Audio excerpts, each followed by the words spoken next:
बार सोच के देखो, अगर आप बाहर से बिल्कुल परफेक्ट दिख रहे हो, स्किन ग्लो कर रही है, बॉडी फिट है, बट अंदर से आप स्ट्रेस्ड हो, एंग्जियस हो या लगातार सेल्फ डाउट करे जा रहे हो, तो क्या ये सच में सेल्फ केयर है? बिल्कुल नहीं। रियल सेल्फ केयर तो ये है कि जब आप ऐसे फील कर रहे हो तब खुद को और ज्यादा पुश करने के बजाय थोड़ा स्लो डाउन करना, अपने साथ थोड़ा जेंटल बनना, अपने आप से प्यार करना। सो अगर आपको भी लगता है कि लाइफ में सिर्फ हर वक्त पढ़ाई करना या काम करना ही सब कुछ है, then this video is for you. क्योंकि आज मैं आपके साथ शेयर करने वाली हूँ 15 रियल सेल्फ केयर हैबिट्स, बिल्कुल सिंपल प्रैक्टिकल चीजें जो मैंने खुद अपनी लाइफ में अप्लाई की है। और ट्रस्ट मी, अगर आप ये हैबिट्स फॉलो करते हो तो आप अपने अंदर एक बड़ा चेंज फील करोगे। और हाँ, लास्ट हैबिट मेरी ऑल टाइम फेवरेट है, तो अगर आप उसे मिस कर गए तो आप वीडियो का सबसे इम्पोर्टेंट पार्ट मिस कर दोगे। तो अगर आप रेडी हो तो जल्दी से कमेंट कर दो, yes I am ready, let's begin. समय निकाले खुद के लिए जिससे हेल्थ ठीक हो, समय निकाले परिवार के लिए जिससे परिवार सही रहे। अब वो ना करके सिर्फ पैसा कमाओगे तो नहीं चलेगा। Starting with the first most popular habit which is journaling. सबसे पहले एक सिंपल पीस ऑफ पेपर लो और ऑनेस्टली ये सोचना शुरू करो कि आपको स्ट्रगल कहाँ फील हो रहा है, आपकी वीकनेसेस क्या है, कौन सी चीजें आपको खुश होने से रोक रही है। इन सब चीजों के जवाब सिर्फ एक ही इंसान को पता है और वो इंसान है आप खुद। लेकिन हम अक्सर इस बारे में सोचते ही नहीं है, क्योंकि हम लाइफ के डेली शेड्यूल और रिस्पॉन्सिबिलिटीज में इतने बिजी हो जाते हैं कि इन सब चीजों के लिए तो टाइम ही नहीं मिलता। यहीं पे जर्नलिंग आपका सबसे बड़ा दोस्त बन सकता है। जर्नलिंग का कोई सही या गलत तरीका नहीं होता, ये एक ऐसा इमोशनल रिलीज टूल है जो तब काम आता है जब आपका दिन खराब जा रहा हो या आप किसी प्रॉब्लम से गुजर रहे हो और आप बहुत ज्यादा नेगेटिव फील कर रहे हो। आपका जर्नल लिटरली आपका थेरेपिस्ट बन सकता है। ये एक परफेक्ट तरीका है नेगेटिव इमोशंस को बाहर निकालने का, जो आप अपने अंदर दबा के रख रहे हो और जो आपकी वेलनेस और मूड को अफेक्ट कर रहे हैं। तो अपने अंदर की नेगेटिविटी को लिखकर बाहर निकालो। But I also love using journaling to capture the good moments. सिर्फ ग्रेटिट्यूड के लिए नहीं, जो ऑब्वियसली हमारे माइंडसेट और एनर्जी को बेटर करता है, बट ऑल्सो ताकि मैं खुद की लाइफ को डॉक्यूमेंट कर सकूं। जब मैं अपनी लाइफ के अच्छे या बुरे मोमेंट्स लिखती हूँ, तब जब कभी मुझे लो फील होता है तो मैं पिछले पेजेस पढ़कर ये देख पाती हूँ कि ओ मैंने ये अचीव किया था, मैंने वो किया था, और ये इंस्टेंटली मेरे मूड में पॉजिटिव चेंजेस लाता है। तो अगर आपने अभी तक जर्नलिंग ट्राई नहीं किया तो जरूर करके देखिए। It could be the one thing जो आपकी सेल्फ केयर रूटीन को नेक्स्ट लेवल पर ले जाएगी। दीदी हम लिख तो लेंगे, लेकिन अगर वो सब किसी के हाथ लग गया तो हमारा क्या होगा? डोंट वरी, इसका सॉल्यूशन भी है मेरे पास, जो आपको आगे वीडियो में पता चलेगा। लेकिन उससे पहले आपको एक इम्पॉर्टेंट चीज करनी है, doing favours for your future self. मैंने अपने फोन में 2 लिस्ट बनाई है, एक उन चीजों की जो मुझे अच्छा फील कराती है और दूसरी उन चीजों की that make me feel bad और मेरी सेल्फ केयर के लिए बिल्कुल अच्छी नहीं होती है। जब मैंने अपने डेली रूटीन पर फोकस किया तब मुझे रियलाइज हुआ कि बहुत ज्यादा चाय या कॉफी पीने से मैं स्ट्रेस्ड फील करती हूँ, अनहेल्दी खाना खाने से टायर्ड हो जाती हूँ और लेट नाइट जागने से पूरा दिन लेथार्जिक फील होता है। फिर मैंने नोटिस किया कि कुछ ऐसे काम जैसे अपने फेवरेट कपड़े पहनना, एक कप चाय एंजॉय करना, बैडमिंटन खेलना, नेचर वॉक पर जाना, ये सब चीजें मुझे इंस्टेंटली अच्छा फील करवाती है। ये लिस्ट उस वक्त के लिए जब आपका मूड बिल्कुल खराब हो या आप एकदम स्टक फील कर रहे हो, तब आपके पास वो चीजें होगी जो तुरंत आपकी एनर्जी को बूस्ट कर देगी। बट दीदी हम तो डे टू डे लाइफ में इतने बिजी हो जाते हैं कि हमें सेल्फ केयर रूटीन को फॉलो करने का तो टाइम ही नहीं मिलता। तो सुनो, अगर हम सेल्फ केयर को अपने रूटीन में जल्दी और आसानी से इनकॉर्पोरेट कर ले तो कैसा होगा? Number 1, take a deep breath. सुबह उठते ही या जब कभी आप वॉक कर रहे हो तो एक डीप ब्रीथ लो। ये एक सिंपल बट पावरफुल प्रैक्टिस है जो इंस्टेंटली आपका मूड बेटर कर सकती है। नंबर 2, लिसन समथिंग इंस्पिरेशनल जो आपको एजुकेट करे, मोटिवेट करे, जैसे पॉडकास्ट या ऑडियो बुक या even motivational playlist. Step out for fresh air, थोड़ा बाहर निकलो और फ्रेश हवा को एंजॉय करो। अगर पॉसिबल हो तो अपना फेवरेट स्पोर्ट खेलो या बस एक क्विक वॉक ले लो, इससे आपको बहुत रिफ्रेश्ड फील होगा। Number 4, enjoy the simple moments. ये जरूरी नहीं है कि सेल्फ केयर परफेक्ट और फैंसी दिखे। इट्स एज सिंपल एज एक कप चाय या कॉफी पीना, उस मोमेंट को पूरी तरह फील करना, एक मोमेंट में फुली प्रेजेंट रहना बिना डिस्ट्रैक्शंस के। Number 5, change your perspective. For example, अगर आप ट्रैफिक में फंस गए हो तो फ्रस्ट्रेट होने के बजाय ये सोचो, ओ ग्रेट, अब मुझे पॉडकास्ट सुनने का या बुक पढ़ने का एक्स्ट्रा टाइम मिल गया। ये छोटी सी माइंडसेट शिफ्ट आपको हर सिचुएशन में बेटर फील कराएगी। Number 6, look back at old pictures. कभी कभी जब मैं अपने पुराने फोटोज को देखती हूँ ना, तो मुझे इतना अच्छा लगता है कि मैं आपको बता नहीं सकती। जब आप अपनी पुराने फोटोज को देखते हो तो आपको ये रियलाइज होता है कि आप पहले से कितना चेंज हो गए हो, कितना ग्रो कर गए हो। जैसे किसी का इंतजार करते वक्त रील्स स्क्रॉल करने के बजाय सिर्फ 2 मिनट निकालकर अपनी 5 साल पुरानी फोटोज को देख लो, देखना बहुत अच्छा फील होगा। देखो, सेल्फ केयर कॉम्प्लिकेटेड और टाइम कंज्यूमिंग नहीं होना चाहिए। इन सिंपल और क्विक सेल्फ केयर प्रैक्टिसेस को आप अपनी बिजी लाइफ में इजीली इंक्लूड कर सकते हो। Next self care habit is have your favourite food. हम सबको पता है कि फूड हमारी बॉडी के लिए फ्यूल की तरह होता है। जो आप खाते हो आपकी बॉडी उसी हिसाब से रिएक्ट करती है। अगर आप बहुत ज्यादा ऑयली फूड खाओगे तो आप थका हुआ और लेजी फील करोगे, लेकिन जब आप हेल्दी फूड खाते हो तो आप एनर्जेटिक, हैप्पी और फोकस्ड फील करते हो। लेकिन दीदी हमारा फेवरेट फूड तो ऑयली है ना, तो अब हम क्या करें? देखो, मेरी सेल्फ केयर की एक प्रेफरेंस है। मैं हफ्ते में 80% हेल्दी फूड खाने की कोशिश करती हूँ और 20% वो चीजें जो मुझे पसंद है, वो भी बिना किसी गिल्ट के, जैसे पानी पूरी या समोसा। एंड अभी रिसेंटली जब मैं मार्केट गई तो मेरा बहुत मन हुआ ठेले पर पाव भाजी खाने का, तो मैंने खा ली। क्योंकि यार अगर कभी कभी अपनी फेवरेट चीजें नहीं खाई तो जिंदगी में मजा क्या। हर वक्त ये सोच के कि ये अच्छा नहीं है या ये बहुत ऑयली है, अपने आप को स्टॉप मत करिए। अपनी हैप्पीनेस के लिए भी कभी कभी वो चीजें जरूर खानी चाहिए जो आपको पसंद है, लेकिन हाँ, एक बैलेंस मेंटेन करके रखना बहुत जरूरी है। वैसे आपका फेवरेट स्ट्रीट फूड क्या है, मुझे कमेंट करके जरूर बताना। Number 5, regulate your emotions and taking action. मान लो कोई आपके बारे में कुछ गलत बोल रहा है, तो क्या ये जरूरी है कि आप तुरंत गुस्सा हो जाओ या फिर अंदर से हर्ट फील करो? नहीं, बिल्कुल भी जरूरी नहीं है। आप ये कॉन्शियसली चूज कर सकते हो कि आप उस सिचुएशन को कैसे हैंडल करोगे। इमोशनल रेगुलेशन का मतलब यही है कि आप अपने इमोशंस को कंट्रोल करने के लिए कॉन्शियसली एक्शन लेते हो। मेरी लाइफ तो बहुत पीसफुल हो गई जब मैंने ये समझ लिया कि अगर कोई मेरे बारे में बुरा बोल रहा है या बुरा सोच रहा है या फिर रूड हो रहा है तो दैट्स फाइन। भाई, तुम्हारा ओपिनियन तुम्हारी प्रॉब्लम है, मेरी नहीं। अगर तुम्हें मुझे विलन बनाना है अपनी स्टोरी में तो दैट्स योर चॉइस। और वैसे भी जो परसेप्शन तुम्हारा मेरे बारे में है वो मेरे कंट्रोल में नहीं है। लोग हमेशा आपको अपने लिमिटेड एक्सपीरियंस के बेसिस पे जज करते हैं, मतलब आपकी फुल ऑथेंटिक रिप्रेजेंटेशन उनके लिए कभी पॉसिबल ही नहीं है। बस 2 सेकंड का एक्सपीरियंस होगा उनका आपके साथ, और जबकि आप उससे काफी ज्यादा हो। इन शॉर्ट, बात बहुत सिंपल है। रिएक्ट करना छोड़ो और सोच समझकर रेस्पॉन्ड करना सीखो। लेकिन इसका मतलब ये बिल्कुल भी नहीं है कि आपको अपनी सेल्फ रेस्पेक्ट के साथ कॉम्प्रोमाइज करना है। अगर कोई आपको डिसरेस्पेक्ट कर रहा है तो बाउंड्रीज सेट करना और अपने लिए स्टैंड लेना भी उतना ही इम्पोर्टेंट है। अब बात आती है taking action to regulate your emotions, और यहीं पे काम आती है आपकी वो लिस्ट जिसकी बात मैंने स्टार्टिंग में की थी। ये सब एक्टिविटीज बिल्कुल फ्री है, so as compare to repeating those negative emotions कि मुझे बुरा तो लगना ही था, उसने मुझे ऐसा बोला तो अब मैं सिर्फ वो नेगेटिव बातें ही सोचूंगी, भाई ऐसे कैसे बोल दिया मुझको। ऐसे में आप उस नेगेटिविटी में फंस जाते हो जो कभी खत्म नहीं होती। अपने इमोशंस को रिलीज करो, एक्शन लो। नंबर 6, टेक फ्री और। आजकल हम इतनी देर तक स्क्रीन पे टाइम स्पेंड करते हैं, पहले पढ़ाई या काम के लिए और फिर एंटरटेनमेंट के लिए।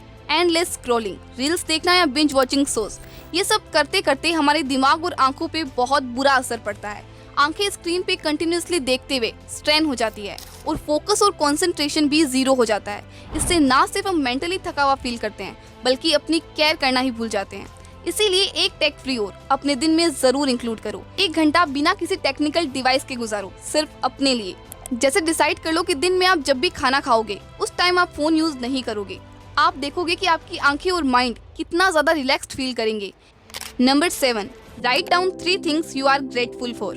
हम अक्सर अपनी लाइफ में बस ये सोचते रहते हैं कि मुझे ये चाहिए, मेरे पास ये क्यों नहीं है, अगर मेरे पास ये होता ना तो मैं बहुत खुश होती।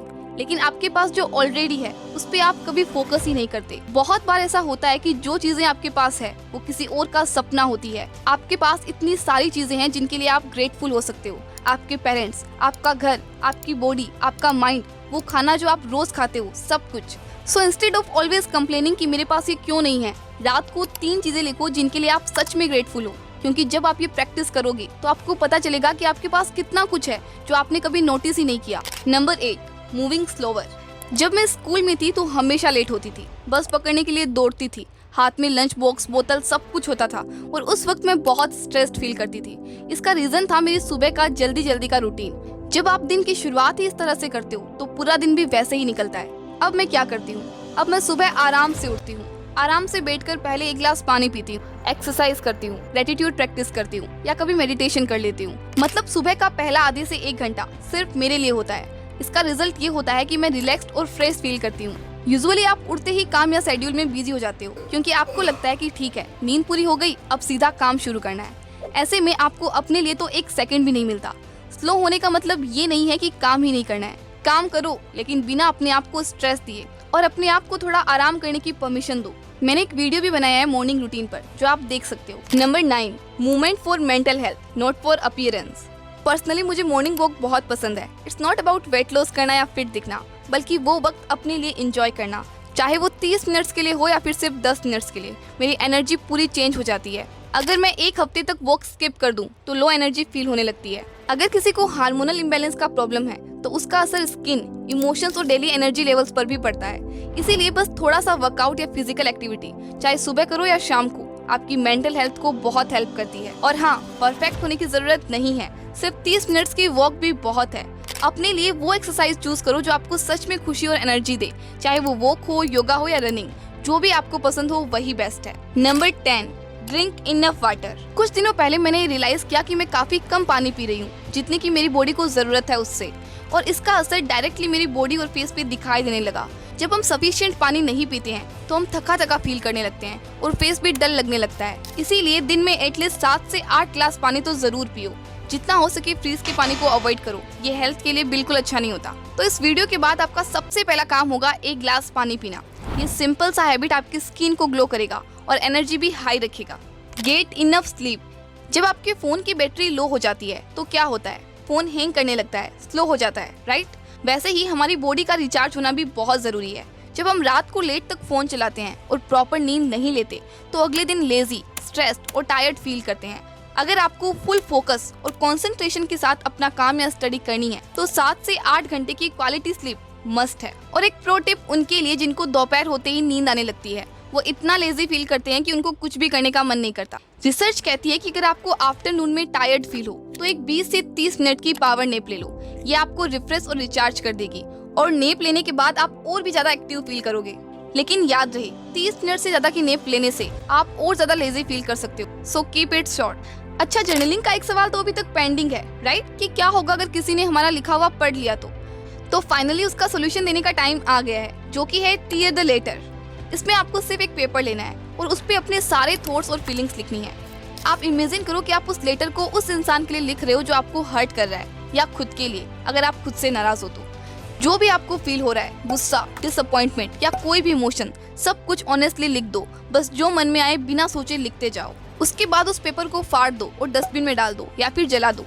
ये एक तरीका है जो आपके उन इमोशंस को रिलीज करने में मदद करता है जो आपको बार बार परेशान कर रहे होते हैं। जैसे ही आप उस पेपर को फाड़ते हो या जला देते हो, आपके दिमाग को ये सिग्नल मिलता है कि अब ये नेगेटिविटी आपकी लाइफ से निकल गई है। आपको हल्का फील होगा जब आप देखोगे कि वो पेपर और आपके इमोशंस लिटरली आपकी लाइफ से खत्म हो रहे हैं। Make commitment to yourself. देखो, जब आपको स्कूल या किसी इंपॉर्टेंट काम के लिए टाइम पे पहुंचना होता है तो आप हमेशा वक्त पे रेडी होते हो। लेकिन जब आप खुद से प्रॉमिस करते हो कि कल सुबह उठकर पक्का एक्सरसाइज और मेडिटेशन करूंगी, तो अलार्म बार बार स्नूज करते रहते हो और बेड में पड़े रहते हो। ये सबसे बड़ी सेल्फ डिसरेस्पेक्ट वाली बात होती है। सोचो, आप सबके लिए अवेलेबल हो, लेकिन जब बात अपने लिए कुछ करने की आती है तो आप खुद को इग्नोर कर देते हो। और उसका रिजल्ट क्या होता है? धीरे धीरे आपकी सेल्फ स्टीम कम होने लगती है। आप सोचने लगते हो कि मुझसे कुछ नहीं होता, मैं कुछ नहीं कर सकती। अब डिसिप्लिन और कॉन्फिडेंस कैसे आएगा? सिंपल है, अपने वर्ड्स पे एक्शन करो। जब आप थके होते हो या मन नहीं होता, फिर भी आप दूसरों के लिए सब कुछ कर लेते हो ना, तो खुद के लिए भी वही डेडिकेशन क्यों नहीं? आप डिजर्व करते हो कि अपने लिए भी उतनी ही लॉयल्टी दिखाओ जितनी आप दूसरों के लिए रखते हो। अब उससे पहले कि मैं अपनी फेवरेट टिप की बात करूं, नंबर 14, रीडिंग। इमेजिन आप स्ट्रेस में हो क्योंकि आपको पब्लिक स्पीकिंग में कॉन्फिडेंस चाहिए, बट आपको पता नहीं कैसे। तो एक बुक उठाओ या ऑनलाइन फ्री में एक आर्टिकल पढ़ो या फिर यूट्यूब वीडियो देख लो। ये आपका स्ट्रेस कम करेगा। बिकॉज जैसे जैसे आप सीखते जाओगे, you will feel a sense of achievement. Slowly you will start getting clarity and confidence in the area you want to improve. और सबसे बेस्ट पार्ट ये है कि उस चीज से रिलेटेड जो भी आपको सेल्फ डाउट था वो दूर हो जाएगा।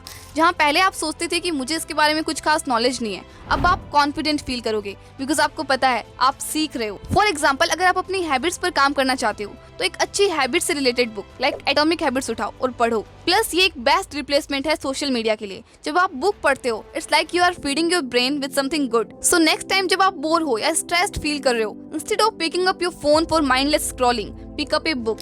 अब बारी आती है मेरी फेवरेट हैबिट की, जो कि है डू नथिंग। अब इसका मतलब ये नहीं है कि बिल्कुल भी कुछ नहीं करना, बल्कि ऐसे काम करना जो आपको रिलैक्स्ड फील कराए, जो आपको खुशी दे, लेकिन आपके रोज के काम से अलग हो। जैसे मेरे लिए अपनी फैमिली के साथ टाइम स्पेंड करना, अपने फेवरेट स्पोर्ट्स खेलना, सिंगिंग करना या फिर इंस्ट्रूमेंट बजाना। ये चीजें मुझे मेंटली रिचार्ज करती है। हम सबको लगता है कि हर वक्त प्रोडक्टिव रहना चाहिए, काम करना चाहिए, लेकिन इससे आप बर्नआउट हो जाओगे।